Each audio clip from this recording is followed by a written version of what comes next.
Hey guys, how's it going? And welcome back. It is Gibson month once again at Long McQuaid again this year.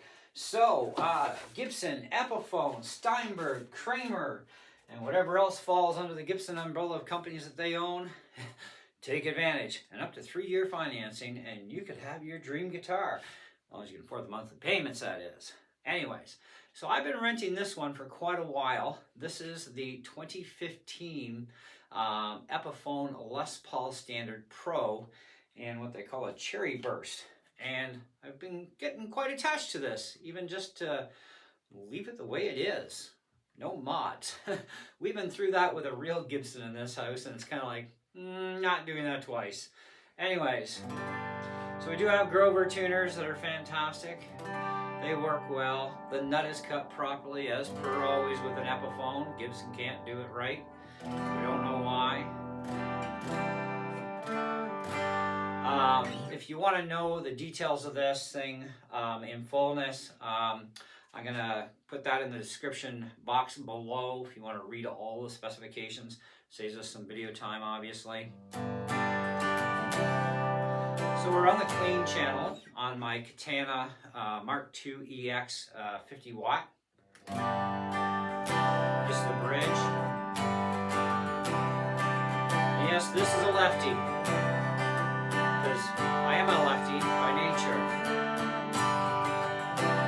Oh, and don't forget to check out my video on the Kramer Beretta Special. That's a 2022 model made in Indonesia. We have some work to do on getting rid of that treble bleed circuit, because man, it sucks. Both pickups.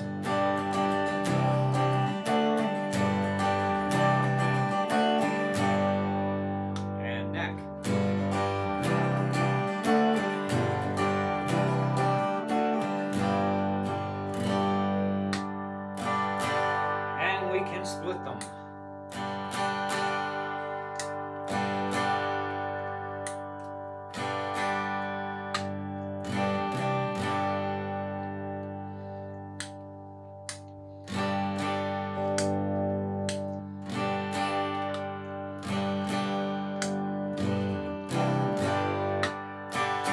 So we need some distortion, I think.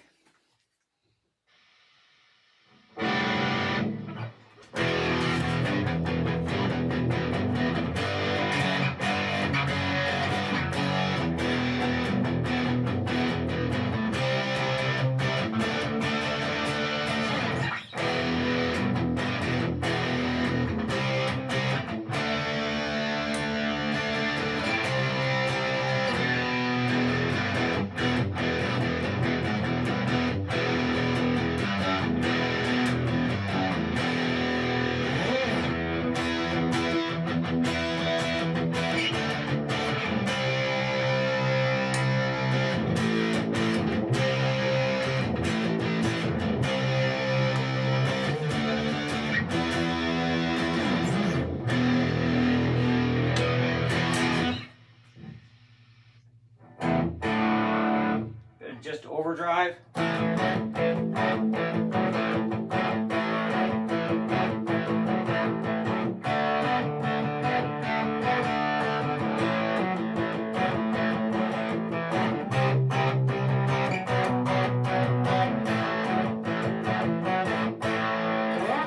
Now I'm only in the half watt mode, but we can turn it up to the 25. I'm gonna have to pull the volume back a little bit.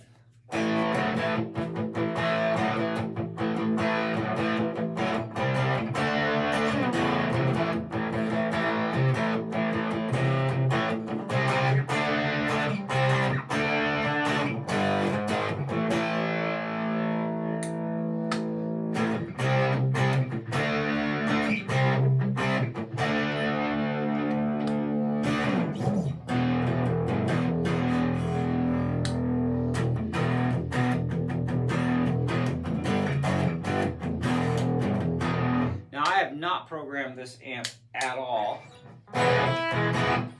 so let's go to the middle.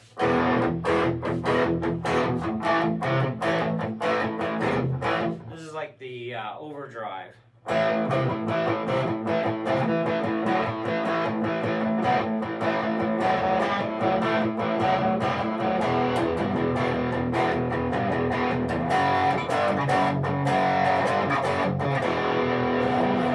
definitely got some tweaking to do on this thing. Let's try messing with our EQ a little bit.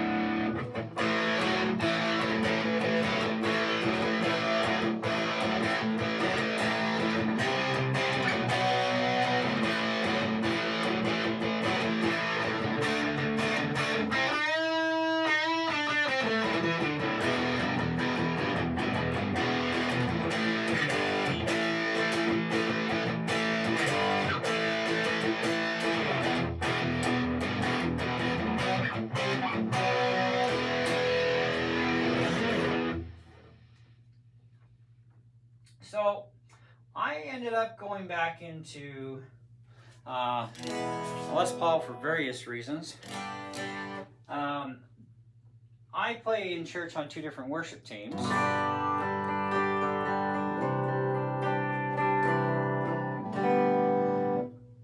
there might be one of our problems. We had a chorus effect on. Yep. Anyways, so I play in 2 different worship teams at church, and normally I play acoustic. But ever since I broke my right wrist, which is my fretting hand for playing lefty, I've had a lot of cramping going on in here, and it just hurts like a mother. Strings are thicker, action's higher on acoustics, and even though my action is reasonably low on my Martin, it still really hurts my hand. Like some of the songs could be just one song. Actually, last Sunday it was the very first song we did. And it's like, oh, and I'm sitting here going, man, this is not doing me well. And I'm a light to medium gripper, right? And so shouldn't be that problematic, but it has been off and on for quite some time. And also the one team I play on, there's a lot of flats involved, and trying to play something like E flats and all that. It's kind of like on acoustic it's really a pain because you got to squeeze so much harder, right, compared to an electric. So I said, well, you know what, play electric, man, like why not? So last Sunday I played acoustic. It hurt. So this week on our Wednesday night practice, yesterday in fact, I played this, and I got through the entire session of practice with all the songs and not one hiccup. No problems with anything. So I'm pretty much almost sold on switching full-time electric, with the odd thing I'll do with the acoustic, just because sometimes an acoustic is better, but the electric, actually, I'm pain free, so which will give me chances to work on bar chords and get my strength back up for bar chords in my wrist and everything, and maybe perhaps eventually I'll be able to go back to the acoustic on a more often basis, but for now it has to be electric. So, but I chose the Les Paul because the telly sounded horrible. A friend of mine, he tried his telly once at church, and no matter what he did, he couldn't even dial in a good sound on that thing. It wasn't jiving with the music or the band, and so it's like, well, back to acoustic he goes. He didn't have a Les Paul at the time, or if he did, he never brought it in, so I don't know. But either way, I figured, well, this thing sounds great, just plug straight into the PA, into a DI box, and that's it. I don't need a pedal board, I don't need an amp, none of that stuff. So it works great for doing the clean tones that we need to do. So if there are songs though that I want to dirty things up, that's the reason why I got the Katana 50 watt Mark II EX amp. Not just because it was on sale for $400 for Boss Month, which was a good savings, but it also has line out, something we didn't have in the regular Mark II but we now have it in the EX series for the 50 watt amp, among other features. You know, we have the GAFC foot switch now, which to me is a pointless toy that I don't even need, but it doesn't take me long to just turn around and turn a dial. So for some things where maybe I need a chorus or something like that, I'll just bring my amp with me, you know, and I'll play through my amp at church into the PA so it gets out through everything that's required, and I get a better monitor this way, right? But for the cleans on this thing, it's really nice. But I'm gonna have to do it my own custom distortion effects and overdrive and all that sort of thing. But even in the middle position,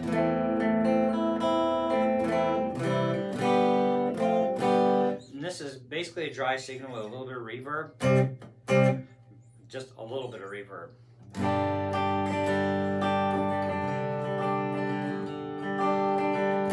And I also find I can play wonderful standing up with this thing thanks to a weight relief strap. I don't know if you've ever, guys have ever seen these. They come in different colors, but I think I might want to get a color that better matches the guitar. But they're like an elastic, right? But, you know, for a guitar that weighs near 10 pounds, you don't even feel the weight of it on you. It's like, where's the weight? You know? It's like, oh, this is so nice to stand up and play. So I played, I think, 1 or 2 songs last night sitting down, and I'm like, I really got to stand up and play because it'd be a lot more comfortable even for strumming, right? So arm has to be in that right position. And so I played standing up, and it's like I felt no weight. I felt comfortable. I'm like, oh, thank you. You know what I mean? It's like...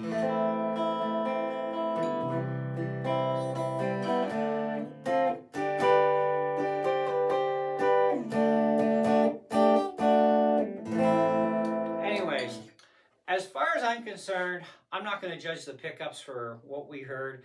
That amp needs to be set up properly and dialed in correctly for the tones that I require. And because it is a Katana, it does have like all the Boss pedals pretty well in there. So I've got lots of choices and options to choose from. Even just staying on the clean, I can just go up to my mod dial and dial in like a bit of a chorus.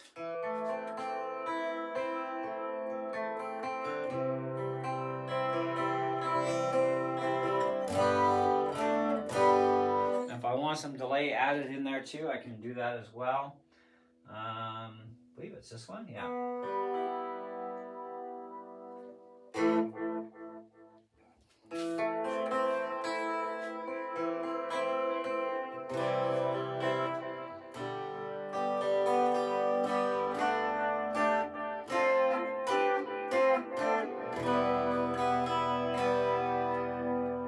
And if you want to do finger picking on this guitar,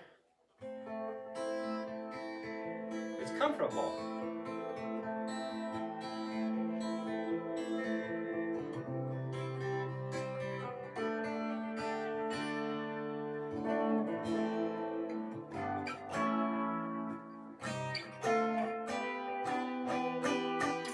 Anyway, this costed me, well, it didn't cost me actually $700. That's what they wanted.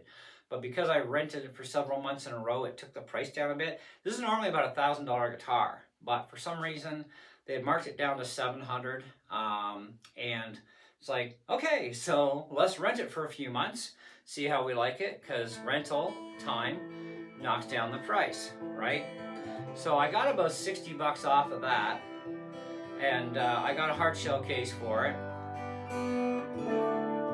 which was another 50. So basically, I'm still paying 700 bucks plus tax, and then over 3 years of payments. I think it worked out to be, it's under 30 bucks a month, anyways, for over 3 years.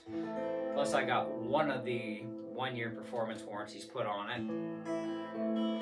So, which kind of makes sense, because the manager's like, if you want to trade it in like a year for something else, I mean, you're not going to get your money back on your prepaid warranty, so you might as well just, instead of having that over there, just do the 1 year, and then after a year, if you want to upgrade it to something else, we can switch things around, and it's like, cool. So, I don't know if I'm going to give this up, though. I really like this one. It's got a really nice low action on it. really incredibly low actually. Beautiful frets, nice and fat, I like that. And absolutely no problems with it. So why would I want to give this up, you know? And the color is growing on me, you know? So, now even though the neck is glossy, it's still a pretty quick neck. And it's kind of got that 60s slimmer profile to it, so it's not a fat, chunky neck, which I really can't hack because that actually cramps my hands up. So, 'cause I was like that close to going into a gold top, and I was like, just that neck is not gonna help me. So I need the slimmer neck. So, anyways, I give this thing an easy peasy, wonderful, solid. What do we do with this? I'm gonna have to go for 4.5, man. I have to give it a 4.5 out of 5. It ain't perfect, that's for sure. Nothing is. But I'm okay with the chrome on here, though. That's the thing. I'm really okay with it. And I love the tuners. They're great Grover tuners. So, you know, and you can see they definitely are Grovers. Anyways, but I really like it.